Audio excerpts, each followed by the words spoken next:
할렐루야. 우리 용인에서 또 전주에서 함께 예배하는 우리 참다운 우리 성도님들 여러분 모두 사랑하고 또 축복합니다. 우리 인사들 나누겠습니다. 사랑하고 축복합니다.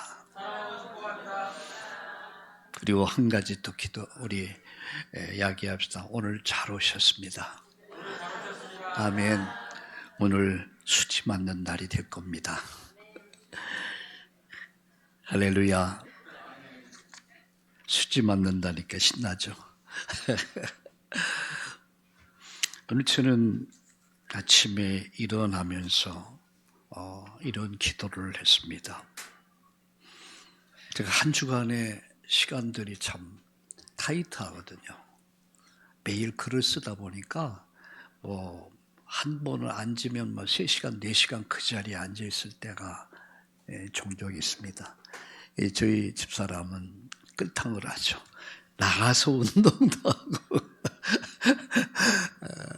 추워서 나가보니까 힘들어요. 그래서 제가 오늘 아침을 했습니다. 조금만 지나면 이제 봄이 오니까 그때는 내가 운동을 좀 많이 할게. 그런 얘기도 했습니다. 제가 그렇게 행복합니다. 아침에 눈을 딱 뜨면서 하나님 제가 오늘 어떻게 살까요? 제게 들려온 음성에서 기쁘게 살아라, 즐겁게 살아라, 감사하면서 섬기며 살아라. 제가 하는 일이 다 복음을 위한 일이기를 기도합니다. 그래서 그렇게 생각하니까 내가 글을 쓰는 거라든가 또 여러 가지 기도회라든가 예배라든가 그게 굉장히 행복해요. 사실 여러분 어떤 분이 열심히 글을 써서 이렇게 저한테도 보내더라고요. 그래서 제 마음으로 저게 언제까지 할 수 있을까 그랬는데 한 2주 동안 하더니 요새는 끊어졌어요. 얼마나 힘듭니까? 누구나 할 수 있어요. 근데 아무나 할 수 없습니다. 왜? 지속해야 되니까. 여러분 예배는 지속입니다. 평생 여러분 예배의 축복을 누릴 수 있기를 바랍니다. 그리고 우리가 하루하루를 어떻게 해요? 하루하루를 기쁨으로 사세요. 즐거움으로 사세요. 감사하며 사시다. 여러분의 인생이 날마다 새로워질 줄로 믿습니다. 저는 오늘 하나님의 구원과 새로운 시작이라는 제목으로 말씀을 드리려고 해요.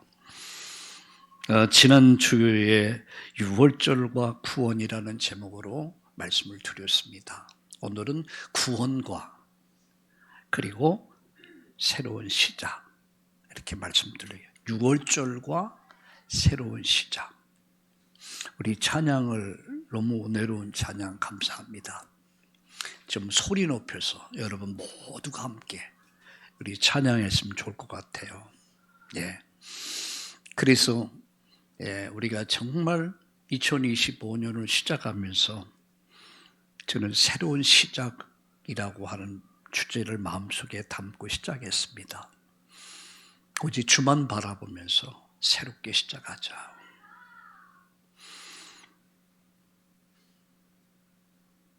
내가 정말 망했다면 내가 망했다. 그럼 다시 시작하면 됩니다. 내가 병들었다면 다시 시작하면 됩니다. 내가 실패했다면 다시 시작하면 됩니다.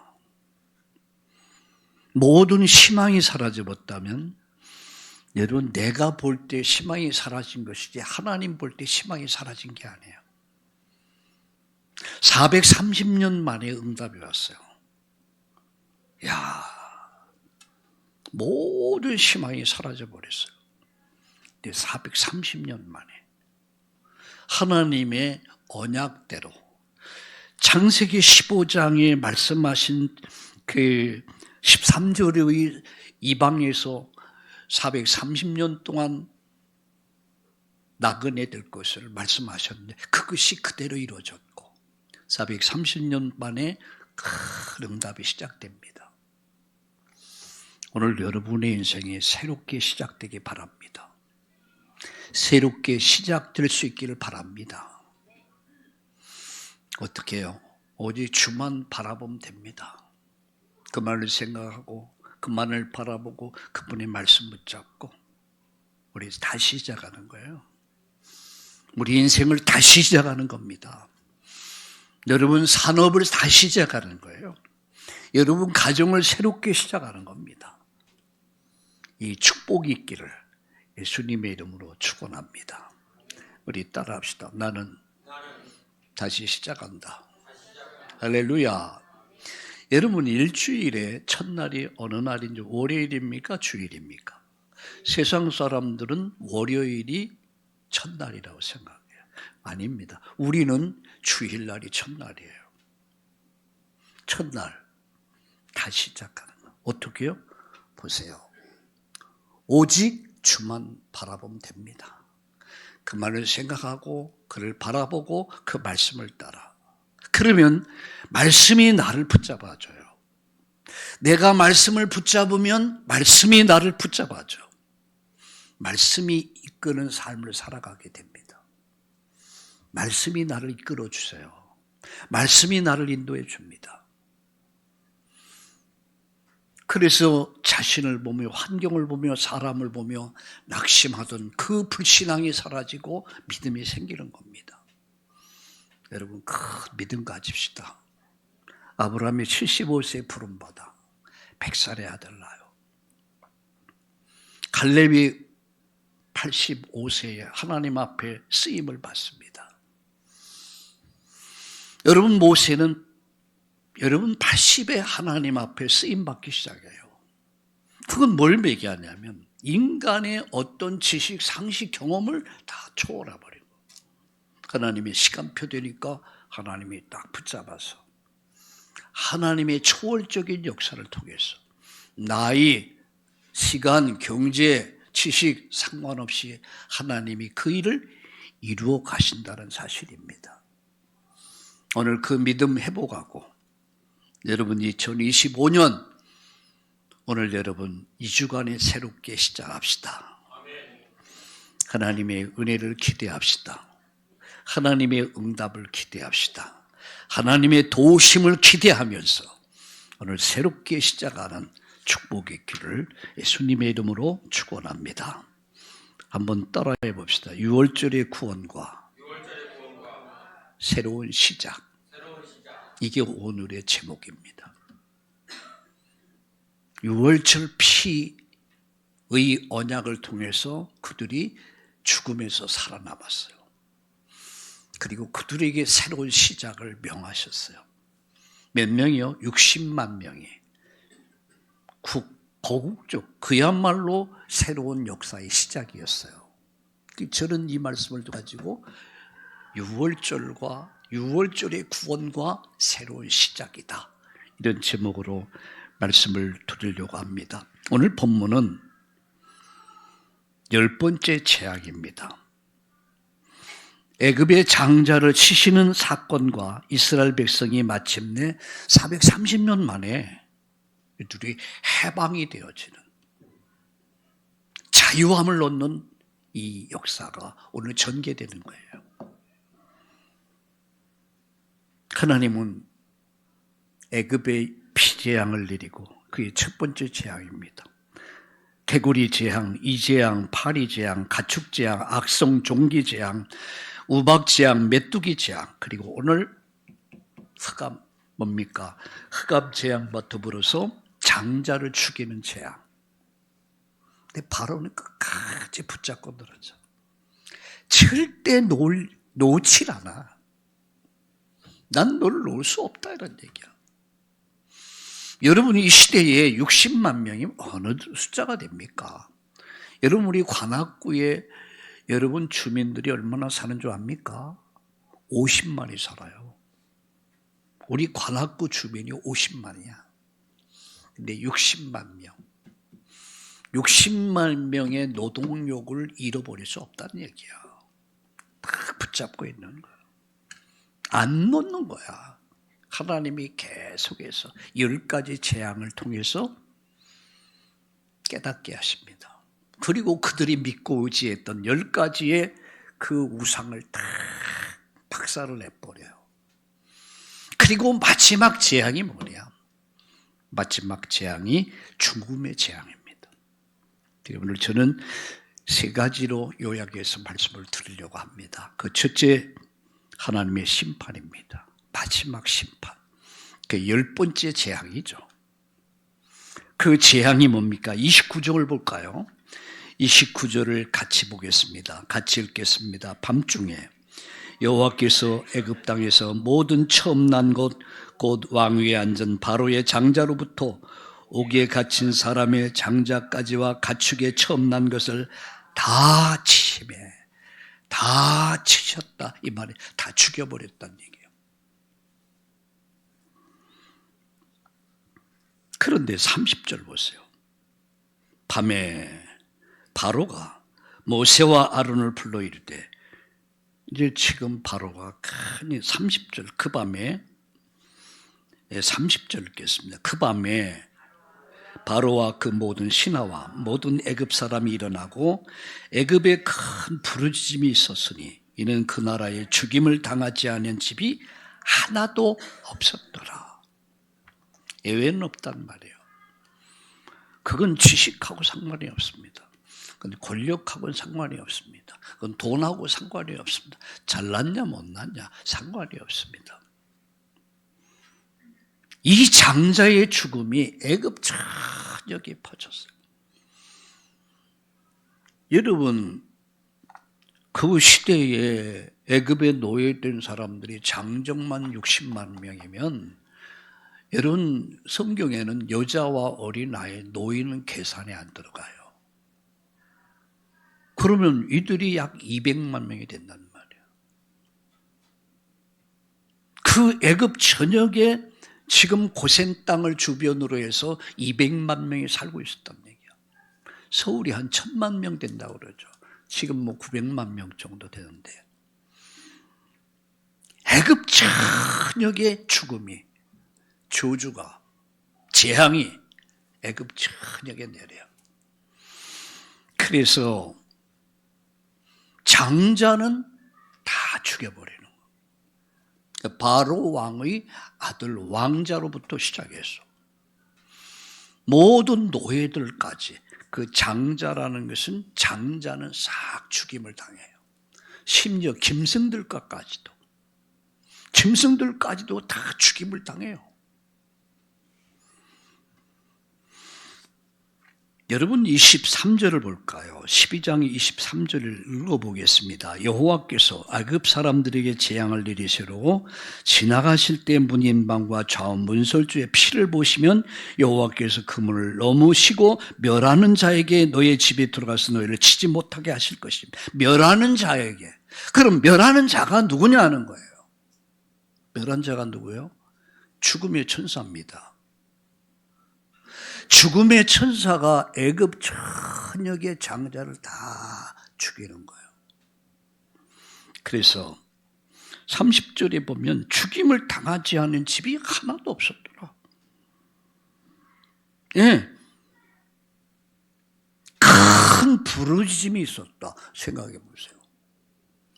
가장 소중한 것을 다 하나님이 뺏어버린 거예요. 인간이 착각하는 게 있습니다. 그게 뭐냐? 내 생명은 내 것이라는 착각. 자식도 내 것이라는 착각.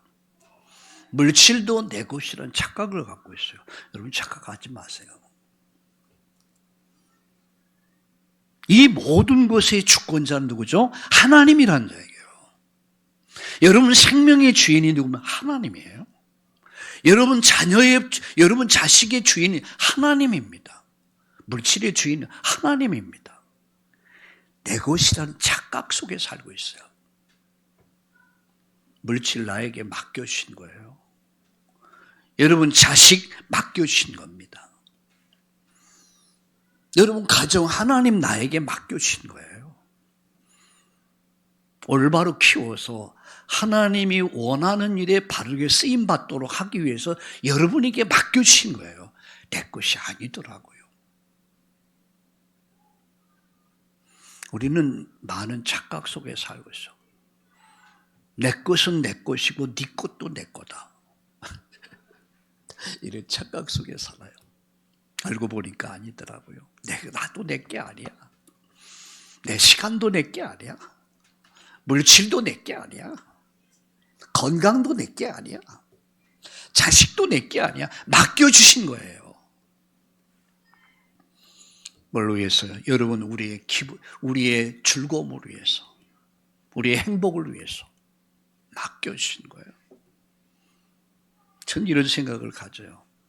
제가 아이들을 키울 때는요, 많은 일들이 있었어요. 근데 거의 다 기억이 안 나. 특별하지 않으면.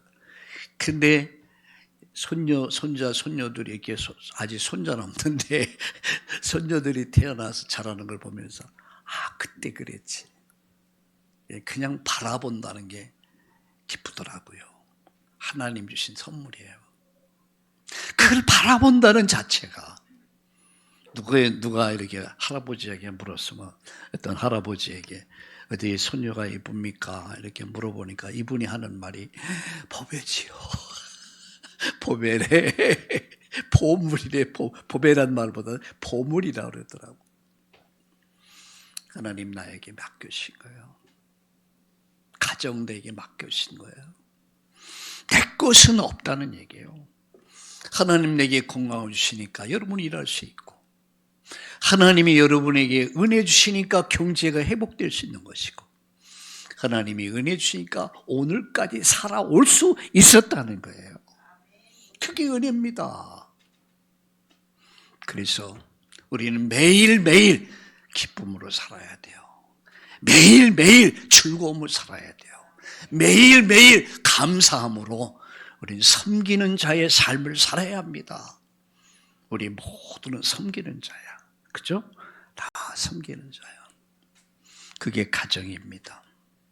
가정은 주장한 것이 아닙니다. 아내는 남편을 섬기고, 남편은 아내를 섬기고, 자녀는 부모를 섬기고, 부모는 자녀를 섬기고, 섬기는 그게 천국이야. 교회가 바로 그런 것입니다. 모두는 섬기는 거예요.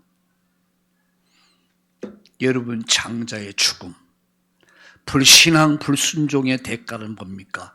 장자의 죽음, 애굽의 전역에 이 죽음이 임했는데 단 뭐한데 13절 보세요.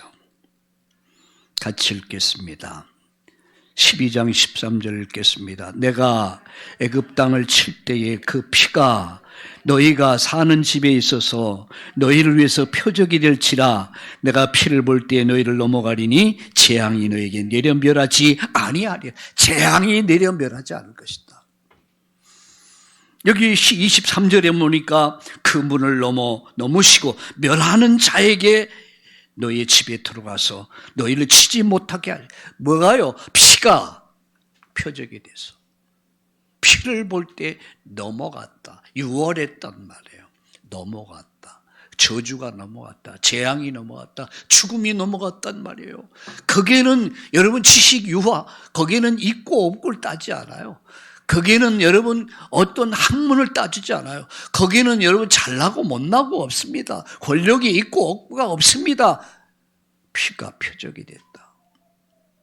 피가 있냐 없느냐, 피를 발랐냐 안 발랐냐. 하나님 말씀을 믿고 순종해서 양을 잡고 그 양의 피를 문설주에 발랐느냐 안 발랐냐, 그게 표적이 돼가지고 죽음의 천사가 애굽을 칠 때에 잘났다고 큰 소리치고 교만하고 거만하던 사람들 집에 장자들을 다 죽여버렸어요. 근데 참 연약하고 많이 모자라고 부족했지만 그 하나님 말씀을 믿고 양 잡고 피 바른 가정은 어떻게 했어요? 넘어갔습니다. 넘어갔습니다. 여러분 23절에 다시 한번 보겠습니다. 여호와께서 애굽 사람들의 재앙을 내리시고 지나가실 때 문인방과 좌우문설주와 피를 보시면 여호와께서 그 문을 넘으시고 멸하는 자에게 너희 집에 들어가 너희를 치지 못하게 할 것이다. 피가 표적이 돼서, 피가 표적이 돼서. 요한복음 1장 29절에 이렇게 말씀합니다. 보라, 세상 죄를 지고 가는 하나님의 어린 양이다. 여러분, 그 어린 양이 누굽니까?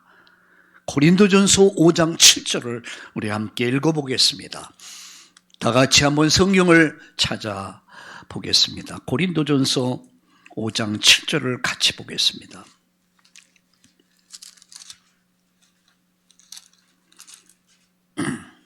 필수로는 268장 신약성경 7절을 같이 읽겠습니다. 같이 읽겠습니다. 너희는 누룩 없는 자에게인데 새 덩어리가 되어 묵은 누룩을 내버리라. 우리의 유월절 양 곧 그리스도께서 희생하셨느니라. 묵은 누룩이 아니에요. 우리 새 누룩이에요. 우리를 새롭게 하기 위해서, 우리를 살려주기 위해서 유월절 양의 실체가 되신 그리스도께서 희생이 되셨느니라.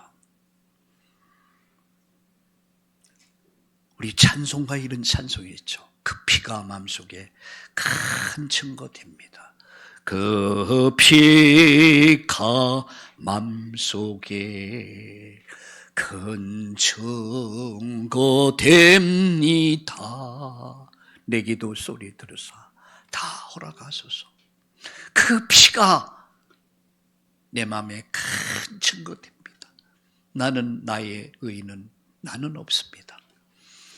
나는 연약하고 모자라고 부족합니다. 나는 허물이 많고 죄가 많습니다.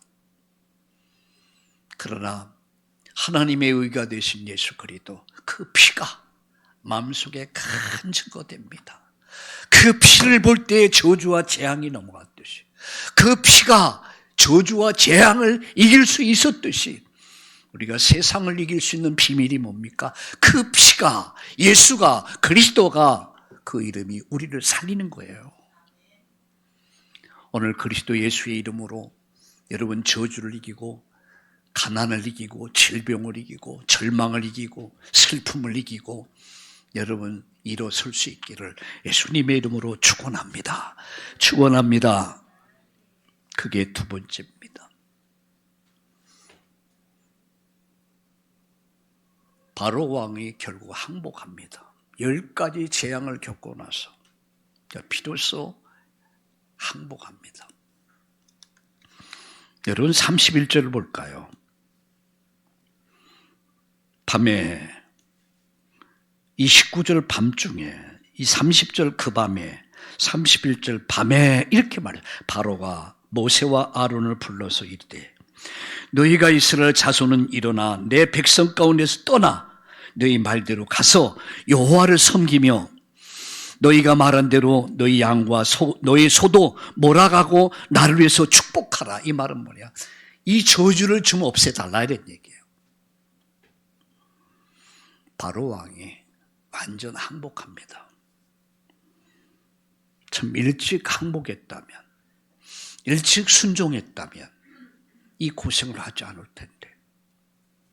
참 인간의 마음이 얼마나 완악하고 인간의 마음이 얼마나 여러분 타락했는가.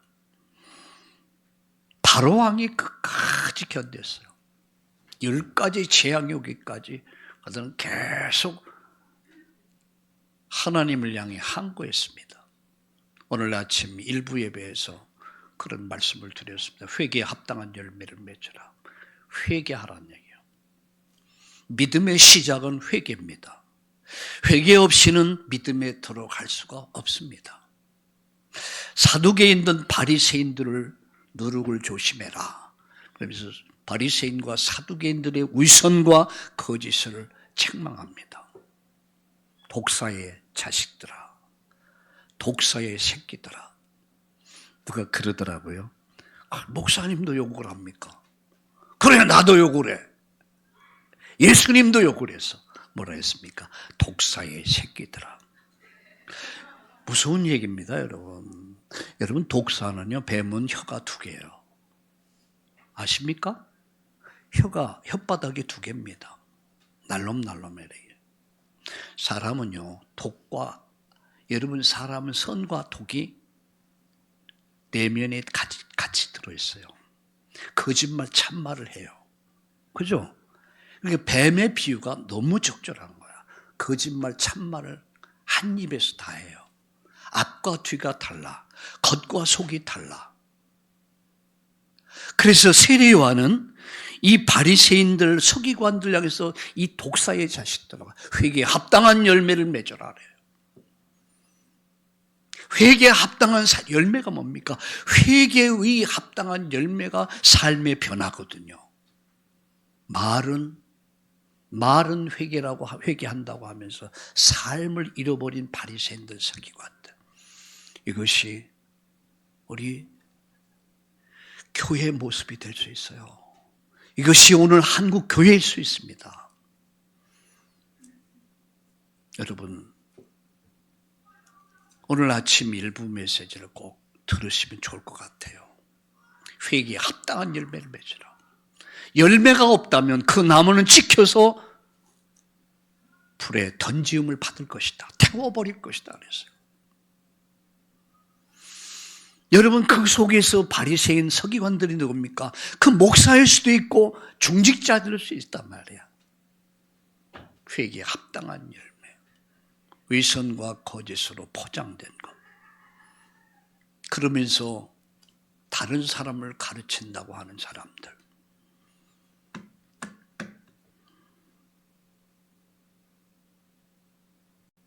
여러분, 오늘 본문에 보면 이스라엘 백성들은 바로 왕은 비로소 이제는 회개하는데 그것은 회개가 아니에요.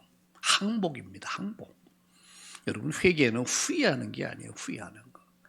돌이키는 겁니다.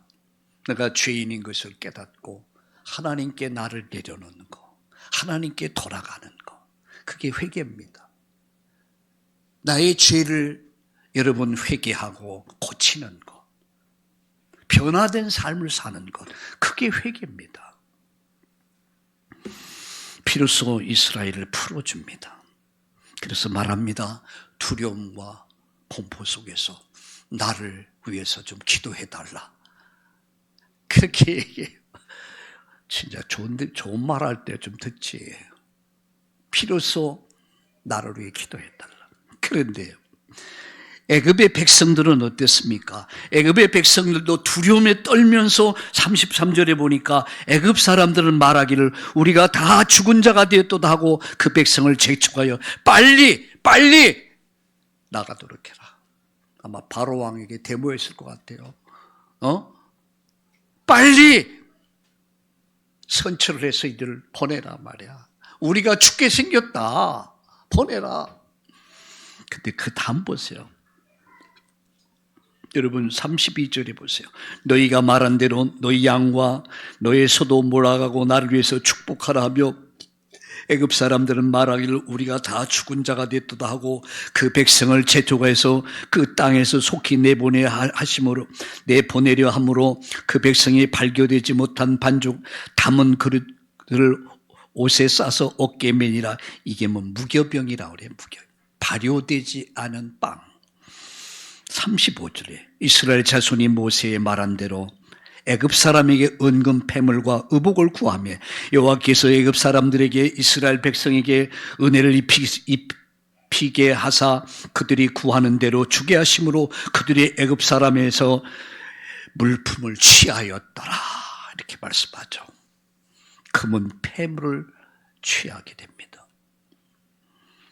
430년 동안 그들은 노동력을 착취당했어요. 임금을 착취당했어요. 다 뺏기며 살았어요. 얼마나 여러분 퇴직금을 많이 받아야 될까? 430년이면 430년 동안 여러분 요셉이 죽고 난 이후에 요셉을 알지 못하는 지도자가 세워지면서 그들을 노예로 삼아버린 거죠. 430년이 흐르면서 그들은 완전 노예가 돼서 희망을 잃어버리고 그들은 그런 삶을, 노예의 삶을 살았습니다. 근데 지금 정말 출애굽의 대역사가 일어난 거예요. 바로 왕이 손들어 버렸어. 이스라엘 백성들은 막 그냥 탄원합니다. 빨리 보내라 말이야. 저들이 있으면 우리 못 산다. 저들이 또 모세가 그들에게 은금을 구해라 해서 요구합니다. 그는 내놔라. 우리를 노예로 삼아서 노동력을 착취했지 않냐? 임금을 착취했지 않냐? 내놔라. 노동청에 아마 신고한 것 같아요. 누가 하나님은 노동청장입니다. 여러분, 하나님께서 어떻게 하세요? 은혜를 입혀주셨다. 그들의 마음을 움직였다. 이게 사람의 마음을 움직이는 하나님이에요. 여러분, 하나님께서는 사람의 마음을 움직이신단 말이에요. 그래서 그들이 두려움 속에서 기쁨으로 막 어떤 그 기쁨으로 이들에게 물질을 내놓은 게, 금은 폐물을 내놓은 게 아니야. 두려움 속에서, 막 두려움 속에서 이렇게 하지 않으면 자기들이 살 수가 없을 것 같아.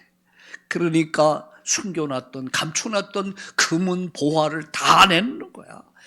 가라. 가는데 그럼 이것도 줄 테니까 딱 빨리 떠나기만 해라. 이들이 뭐 했습니까? 하나님이 역사하니까 바로 왕이 항복해버리고, 하나님이 역사하니까 애굽의 백성들이 이들을 막 밀어붙입니다. 하나님이 역사하시니까, 은혜 입혀주시니까 어떻게 합니까? 그들이 정말로 그들이 착취됐던 노동력, 그 돈 다 받아가지고 그들은 승리의 개성가를 부르며 다시 시작해요. 오늘 여러분 인생이 새롭게 시작되길 바랍니다. 인생의 답은 하나님께 있습니다. 믿습니까? 그 하나님의 답이 예수야. 그 이름을 부르면 구원받습니다.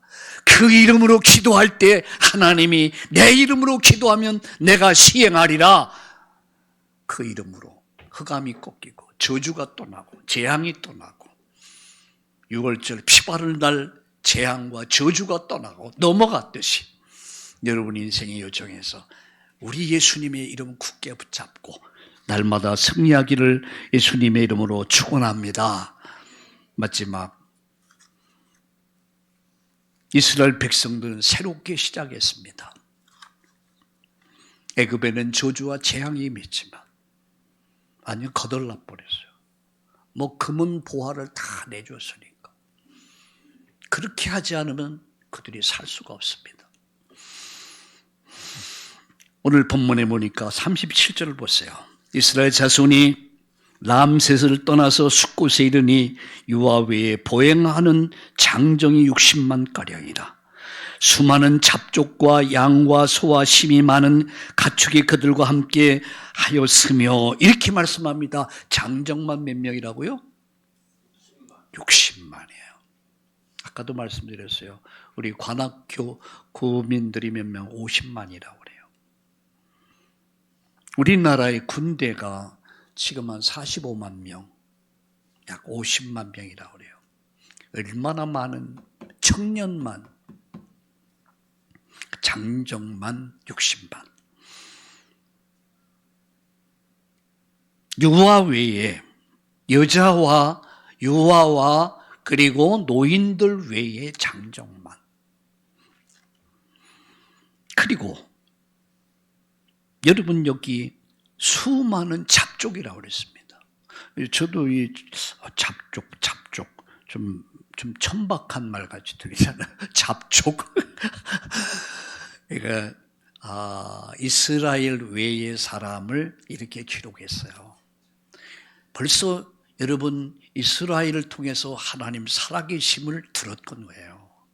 이게 많은 사람들이, 주위에 많은 사람들이 예수 믿게 된 거야. 그래서 그들이 하나님을 경외하기 시작한 거야.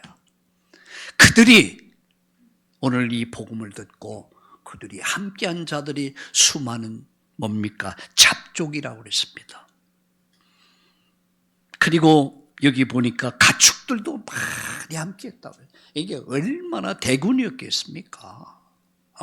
얼마나 대군? 60만. 남녀 뭡니까? 어린아이, 노인 합쳐 200만, 잡족 100만, 한 300만이라고 하는 신학자들도 있더라고요. 자, 이들이 새로운 시작이야. 민족의 시작.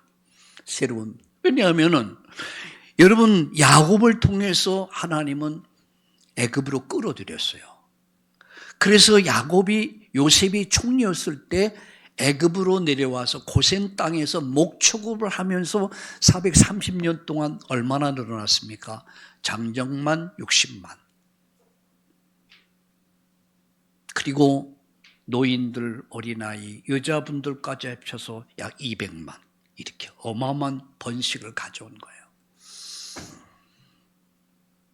근데 이들이 지금 하나님의 역사를 통해서 6월절의 피 언약을 통해서 구원과 동시에 이들에게 새로운 시작을 명한 거예요. 새로 시작하라는 얘기예요. 다시 시작하라는 얘기예요. 내가 다시 시작하겠다. 너 다시 시작해. 여기서부터 여러분 새로운 역사가 시작되는 거예요. 하나님은 이스라엘의 베들레헴에 이스라엘에 살던 그들을 70인을 애굽으로 끌어들여서 430년 만에 여러분 한 민족을 형성하게 하시고 이제 하나님의 시간표에 430년 만에 응답하신 거야. 야, 이제는 430년 너무 하시지. 즉각 응답 얼마나 좋겠습니까? 하나님, 제가 이렇고 이런데 알았어, 오케이. 얼마나 좋습니까? 몇 년 걸 430년이야. 그게 뭔지 아세요? 여러분 창세기 15장 13절 한번 읽어보겠습니다. 창세기 15장 13절을 같이 읽겠습니다. 같이 읽겠습니다. 18절을 읽겠습니다. 여호와께서 아브라함에게 이르시되 너는 반드시 알라 내 자손이 이방에서 객이 되어 그들을 섬기겠고 그들은 400년 동안 내 자손을 괴롭게 하리니 그들이 섬기는 나라를 내가 징벌할지며 애굽을 말하죠. 자, 그 후에 내 자손이 큰 재물을 이끌고 나올 것이다. 누가 하셨습니까? 하나님이 약속하셨어요. 그걸 언약이라고 합니다. 하나님의 약속. 이들은 이 약속을 붙잡은 거예요. 우리는 무엇을 붙잡습니까? 하나님 약속을 붙잡은 사람들이야. 그 언약이 430년 만에 응답이 된 거예요. 여러분 응답이 늦는다고 해서 낙심하지 마세요. 개인의, 가정의, 교회, 나라의 하나님의 큰 계획을 갖고 하나님 섭리하시고 진행하고 계십니다. 어떤 사건과 문제가 왔을 때 우리는 하나님 계획이 뭔가를 물어야 돼요. 하나님의 섭리가 뭡니까?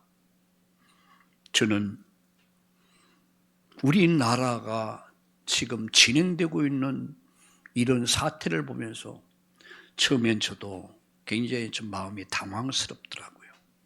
자, 어떻게 나라의 문제를 이루어져 갈 것인가? 근데 저는 한순간 깨달은 게 있어요. 하나님은 지금도 역사하신다. 이스라엘 민족을 새롭게 시작하듯이 430년 만에 하나님이 이들을 자유케 하시고 이들을 통해서 새로운 역사를 시작하듯이 하나님은 우리 대한민국을 새롭게 만들어 가고 계신다. 아멘 아닙니까? 여러분 믿으시면 아멘 합시다.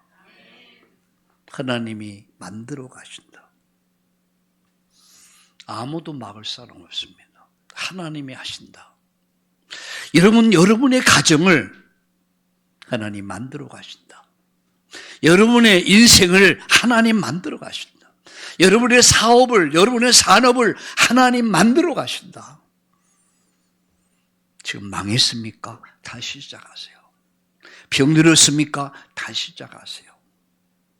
이제는 가장 낮은 자리까지 왔습니까? 다시 시작합시다. 저는 우리 교회를 보면서 하나님의 사인을 받습니다. 새롭게 시작해라. 다시 시작해라. 그래서 올 금년에 여러분 여러분, 원단에서 제가 이런 말씀을 드렸습니다. 오직 주님만 바라보자. 오직 주님만 바라보자. 왜? 그분만이 내 인생의 답이야. 우리 가정의 답, 우리 교회의 답, 이 사회와 국가의 답이요. 그분에게 모든 답이 있습니다. 믿습니까? 믿습니까? 오늘 믿음 회복하는 날 되기를 주의 이름으로 축원합니다. 그래서 오늘 42절에 보면 이렇게 말씀하죠. 여러분 성경을 잠깐 보세요. 41절 430년이 끝나는 그날에 여호와의 군대가 다 애굽 땅에서 나 여호와의 군대가 이렇게 말해요. 여호와의 군대가 누굽니까? 저는 이 말씀을 보면서 주의 천사라고 믿습니다. 여호와의 이스라엘 백성들 여호와의 군대라고 하지 않습니다. 이스라엘 백성이라고 그러죠. 여호와의 군대가 이들을 이끌어낸 거야. 여호와의 군대가 앞서서 뒤서서 이들을 인도해 가십니다. 믿습니까? 여러분 2025년 아니 여러분의 인생 여정을 여호와의 군대가 앞서서 뒤에서 밀고 당기고 보호하시고 이끌어 가실 줄로 믿으시기를 예수님의 이름으로 축원합니다. 결론 맺습니다. 결론이 이런 거야. 한마디로 말합니다. 하나님의 언약은 이루어진다. 하나님의 약속은 반드시 이루어진다. 제가 늘 하는 말이 있습니다. 약속은 지킬 약속을 해라. 여러분 잘 들으세요. 지킬 약속을 하세요. 지키지 못할 약속하면 안 됩니다. 지킬 약속. 하나님은 반드시 약속을 지켰습니다. 지키지 못할 경우에는 양해를 구해야 돼요. 미리. 그리고 못 지켰을 때는 용서를 구해야 됩니다. 이것이 변화된 삶, 변화된 성도의 삶입니다. 하나님은 약속의 하나님이에요. 그리고 약속한 것을 하나님 이루십니다. 할렐루야! 그 약속을 반드시 지킨다는 말이에요. 하나님은 공의의 하나님이에요. 반드시 내가 그들을 징계할 것이다. 징계하지 않습니까? 하나님은 신실하십니다. 그 약속을 신실하게 지키는 분이에요. 그 키가 뭐죠? 유월절 양입니다. 성경 하나 읽고 마치겠습니다. 민수기 23장 19절. 창세기 출애굽기 레위기 민수기 23장. 여러분 민수기 23장을 같이 읽어보겠습니다. 19절을 보겠습니다. 민수기 23장 19절을 같이 읽겠습니다. 같이 읽겠습니다. 시작. 하나님은 사람이 아니시니 거짓말을 하지 않으시고 인생이 아니시니 후회가 없으시도다. 어찌 그 말씀하신 바를 행하지 않으시며 하신 말씀을 실행하지 아니할 거냐. 하나님 거짓말하지 않습니다. 거짓말하지 않는 하나님 바라봅시다. 그리고 하나님이 주신 피 언약. 내가 사는 길이 뭔지 아세요? 피 발라야 돼요. 여러분 내 가정에 사는 길이 뭔지 압니까? 피 발라야 돼요. 내 자녀들 어릴 때부터 피를 발라야 돼요. 복음을 심어야 된다는 말이에요. 다른 모든 것보다도 어린 아이들의 우리 자녀들, 손자, 손녀들 속에 피 묻은 십자가 복음이 심겨져야 돼요. 늙어도 떠나지 아니하리라. 기도합시다. 오늘 주신 말씀 붙잡고 함께 기도합시다. 하나님의 언약은 반드시 이루어진다. 약속은 이루어진다. 하나님 그 약속이 뭡니까? 주 예수를 믿어라. 유월절 양 되신 예수. 그 피가 내 마음속에 큰 증거가 됩니다. 나를 통해서 가정에, 가문에 온 가족을 복음으로 살리게 하여 주옵소서. 우리 다 함께 합심해서 한 음성으로 기도하겠습니다. 하나님